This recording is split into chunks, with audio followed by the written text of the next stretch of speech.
What is going on, guys? I'm finally back in the G, and I think I'm back for good this time. I know it's been a minute. So I finally got this car back and I'm driving it. As you guys can see, everything's working perfect. Just left the car wash finally, because this car's been in the shop for I don't even know how long, and every time I got it back I just didn't care to wash it because it just ended up right back into the shop. So finally washed it, cleaned up the interior a little bit as much as I could. I'm not a detailer, but just vacuumed up everything, washed all the grease and all the shop dust and bullshit off the car. But yeah, let me get into tell you what's new with the car.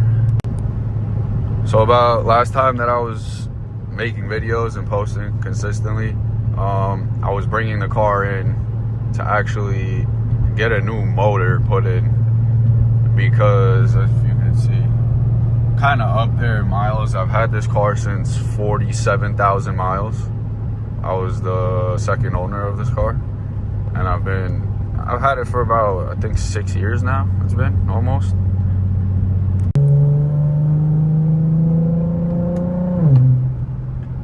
So my original plan was to, like I said, just put a new motor in just to freshen everything up, because I was starting to get the infamous low oil pressure symptoms of the galley gasket. So I knew I would have to change that regardless. So what I ended up doing and deciding to do was I got my hands on a set of JWT C2 cams. So I was like, you know what, why not? Let's get a new low mile, fresher motor with the upgraded gaskets, like everything, the galley gasket, the valve cover, all that. Just newer, refreshed motor. I think we got it out of a Q50 the first time. And we ended up putting in the cams. And it was good for a little bit, but something happened, I guess, install error with the shop that I brought it to. And a month after the motor was put in with the cams, got tuned and everything, but the motor ended up jumping timing. The cam chain just like popped off. I don't know if it was one of the retainers or it just wasn't timed correctly, but who knows. Yeah, I had that only in for about a month. Didn't even really get to drive the car for maybe like 2 weekends, and a week I tried to drive it to work. And like, yeah, one day I was going to work and the thing just died on me. So I ended up bringing it back. To the same shop. We ended up getting a new motor, reinstall the cams.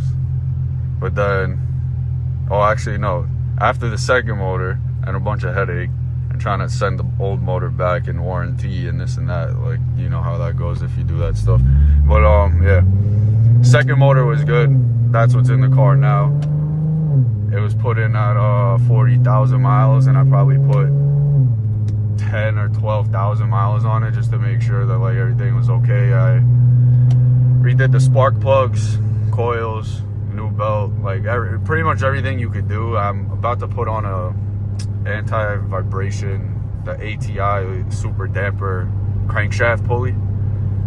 That's probably the last thing I'm gonna do to like the engine wise, maintenance wise. But besides that, after getting the car back, if you could tell with the super crispy shifties, I ended up putting a Vr30 transmission in this car. It is an all-wheel drive sport coupe, but yeah, ended up putting another thing that happened with this, 2 transmissions later and 2 flex plates later, because bolts kept backing out and stuff like that. It was my mechanic's first time doing that kind of job or working on these kind of cars, Nissans Infinitis.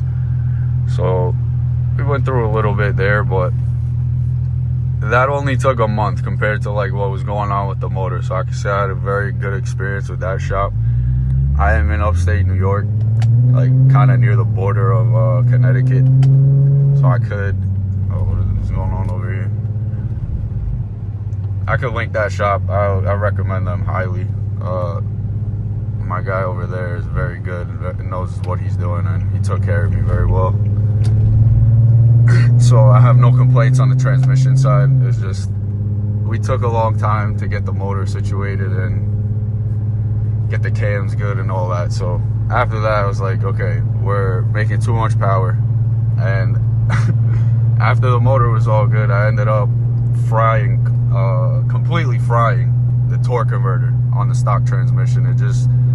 It was 147,000 when it went out. So it went out only like 2,000 miles ago, which I'm actually surprised that it lasted as long as it did, to be honest. And for the torque converter to go out and not the stock flex plate, which is crazy to me, like that's actually what happened. So yeah, I ended up going with the Z1 flex plate at first. There was probably something wrong with the transmission. The first transmission we got, it was slipping a lot in a couple gears. Like it started out slipping just only in like downshifting, and then it just became like every single gear was slipping. First gear wasn't working, so that was under warranty. Headache once again. We ended up sending that back, and I got a like brand new transmission. Basically, it's like got 20,000 miles on it or something, and we ended up putting an LOJ flex plate in it. And yeah, I have no complaints. Everything works perfect. I'll give you guys a little rip right now. Show you the transmission, how it's working.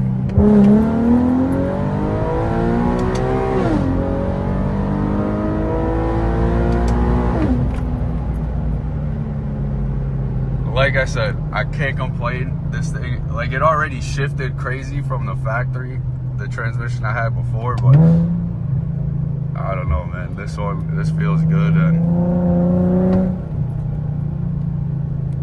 yeah, I would highly recommend if you have an automatic G37 or even a 370Z, you could do this. Even a Q50, 3.7 Q50s, you could do this. So yeah, guys, this is how the car is sitting and looking right now after the wash and being in the shop for I don't even know how long.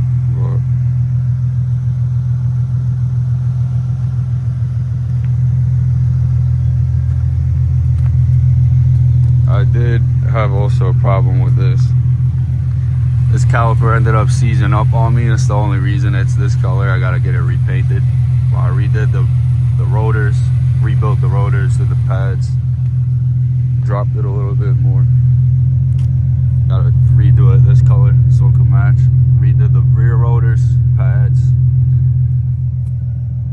Also ended up putting in these clear taillights with the black housing. I think it looks really nice with the color scheme I got. Homemade poking out.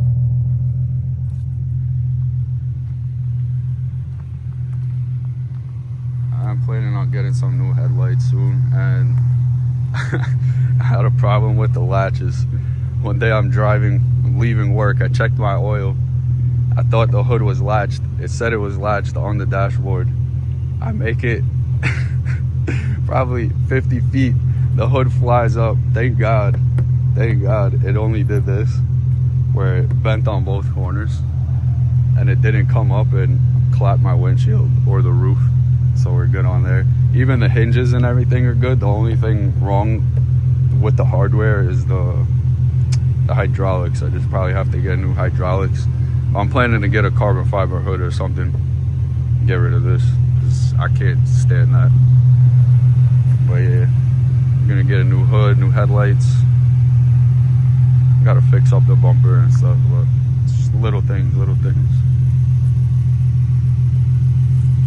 But it's looking good. I'm gonna do a whole video, probably a breakdown of everything I have on the car, if you guys want to see that, and my future plans for what I'm gonna be doing from here on out. Because like I said, I've had this car for 6 years. I've done pretty much everything I could the way that it comes stock. So I think the only thing left is to boost it now and see what we could do and have some fun. I'll catch you next time, guys.